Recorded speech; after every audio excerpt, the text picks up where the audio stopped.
The movie begins with an eerie atmosphere. The smell of something wrong is already consuming the air. On a table lies a woman, bound and gagged, completely covered in blood. She tries to let out a terrifying scream as a man in a robe approaches her with a huge mallet. Someone witnesses the entire incident through a crack in the wooden wall as he raises the mallet and brings it down on the poor victim. Now, we follow a woman named Elisa puking her guts out in the bathroom. As she talks to her mother, she looks extremely fatigued. It seems that she is visiting her mother in Calabria to get an abortion as her physical problems are deterring her from bearing a child. Although she doesn't seem too sure of the decision, she has no option but to abide by it. Just then, her carpool ride arrives. She's sharing it with a travel blogger named Fabrizio, a doctor named Ricardo, and an extremely extroverted couple, Mark and Sofia. From the get-go, Mark is incessantly annoying with no sense of boundaries. He consistently pressurizes Elisa to have a sip of the beer despite her constant refusal. To get him off her back, she gives in. Immediately it's evident that she feels sick. During the trip, Fabrizio tells them about the 'Ndrangheta, the Italian mafia responsible for many disappearances and murders. Through a newspaper article, we are also made aware of the mayor's dislike for the mafia. Mark makes a snide comment about the mayor's fashion choices, thinking that it might make him look cool. When a bout of morning sickness hits Elisa, they have to stop the RV that they had been driving. While Elisa tries to puke, Ricardo is seen quietly arguing with his wife to let him see his daughter. Each character has a troubled destination to get to, except for the all-too-cheery couple. Now, to add on to their delay, Mark begins an argument with Fabrizio. Drunkenly, he wants to be the one to drive, completely ignoring Ricardo and Fabrizio's disapproval. Anyway, they resume their journey, and of course, you can guess where this will take us. A drunken driver in the middle of the night is never a good idea. Later that night, Mark and Fabrizio are laughing about something and drinking. Of course, they fail to notice the dead deer in the middle of the road, and when Fabrizio eventually does, it's too late. He forcefully swerves the car and hits a tree, hard. Elisa wakes up to the others performing first aid on Mark, who's currently writhing in pain from the fatal blow. Amidst this, they fearfully realize that they are in the middle of nowhere.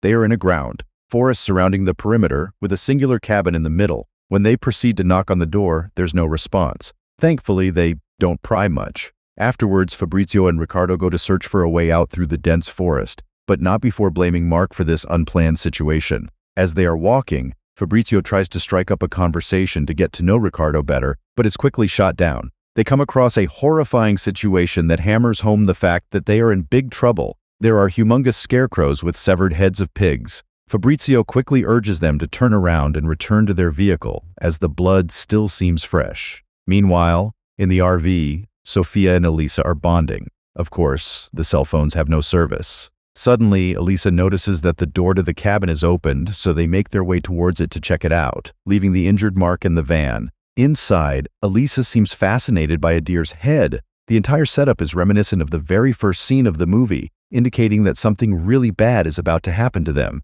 As if it wasn't obvious already, Elisa comes across a room lit only by several candles. There are paintings of humans with creepy masks. The other friends, including Ricardo and Fabrizio, also reach the room. Here, Fabrizio reveals that these are the three deities who bring prosperity in exchange for human sacrifice. They are called Osso, Mastoso, and Carcagnoso. One is sightless, but will find you in the night. The other cannot hear, but will smell the fear. And lastly, this one has no mouth to speak, but if one sees him, they should not make a peep. After this reveal, Sofia doesn't want to believe the lore, as believing it will make her finally accept the brutality of their situation. Ricardo, being a voice of reason, states that they should spend the night in the RV and leave the next day. They will find help and come back for Mark. Night befalls, and Fabrizio suddenly bursts into a sarcastic laugh. He defeatedly asserts that they are in the middle of a classic horror story. All the tropes are present. The lack of cell phone service, the isolated ground, and the creepy cabin.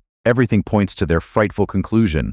Dropping this awful bomb, he leaves to take a leak. Suddenly, he notices men in masks making a weird noise. The scene shifts to the others inside the van. They hear noises coming from the cabin, so instead of staying put like a normal person, Elisa and Sofia go to check it out. Ricardo is instructed by Sofia to stay behind and look after poor Mark. Inside the cabin, they find an attic. The attic is dirty and messy, but what's messier than this is the situation at hand, which has evidently gotten worse. They have discovered a child, trapped inside a cocoon of hay. At this point, the other two have joined them too after Fabrizio frantically reports his sighting to Ricardo. "Where's Mark?" "Well, he's discarded inside the van." The group is horrified to discover that the tongue of the girl has been severed. She's shivering in fear as voices can be heard from the van. 3 men are dragging Mark out of the van, and the group is left with no choice but to witness the death of the innocent man. Sofia struggles against Ricardo, who has tightly deterred her from making their presence known. Sadly, the 3 men torture him by gouging out his eyes. They further break his feet with a large wooden hammer.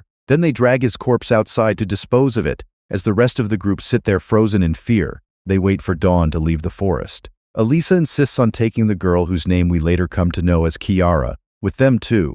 Along the way, they find a dump yard of several cars, releasing that they aren't the first victims of this manic cult. There's blood everywhere, and some of the personal belongings of victims are scattered. Instead of finding a solution, Sofia and Ricardo begin to argue with each other. She blames Ricardo for Mark's death, whilst he fires back a baffling question. Why didn't she try harder to free herself from Ricardo? She could have saved him, or at least tried to save him, had she been a little more persistent. Before things get too heated, the others intervene to get them apart. Then Kiara shows her diary to Elisa, revealing that she is the only person alive from her family. Elisa's determination to protect the little girl heightens. She asks her if she knows a way out of the forest, to which she writes that the place is not a forest.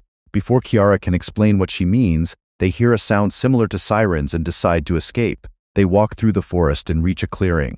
Unfortunately, they astoundingly discover that they are back in the same place where they had started from. The only difference is that their RV is missing. With no other way, they take refuge in the dangerous cabin. It's night once again, and Fabrizio passes around a bottle of beer. When Elisa offers him a sip, he refuses, stating that he's on guard duty. As the others drink, they begin to know each other a little bit better. Fabrizio goes as far as to crack a joke about the mafia, making the entire group burst out in hearty laughter. Soon, the air around them seems a little better, and all of them drift to sleep. This mirth doesn't last for long when Elisa wakes up to the entire herd of the cult outside the cabin. Sofia, Ricardo, and Kiara are put up for human sacrifice to appease the 3 deities. Fabrizio and Elisa witness from inside the cabin the gruesome act of violence.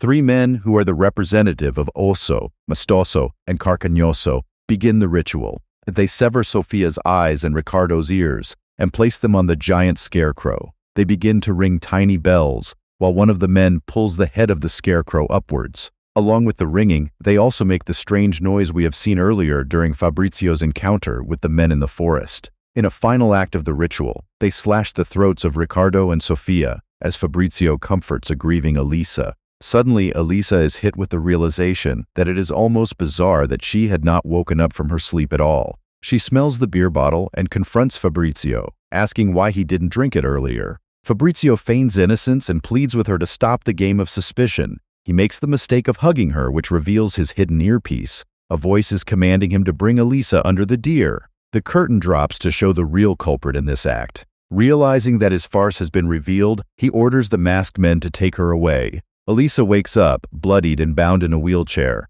Her palms are nailed to the armrest of the chair. She's in the midst of a cult meal. In a sickening turn of events, she discovers that the mayor herself is a staunch devotee of the 3 deities and believes in sacrifice to look after her subjects. She's a part of the Mafia 'Ndrangheta, working under the shadows. A police car shows up, but unfortunately, it's pretty obvious that everyone in the area is aware of the sacrifices. She's then dragged to a control room. Things get even more complicated here. She further discovers that the entire abduction had been staged from the very beginning, and all the actions of the group were recorded by hidden cameras. Fabrizio also reveals that he is directing a snuff movie by trying to create all the elements of the classic horror story. The entire process is supervised and produced by the Mafia, and the 3 guys, Osso, Mastroso, and Carcagnoso, are the 3 legends of the Mafia that Fabrizio has based his movie upon. Elisa just laughs in his face. After the screen shuts down, Elisa bravely tries to free herself. She slowly rips her hand from the nail and finally manages to escape the control room.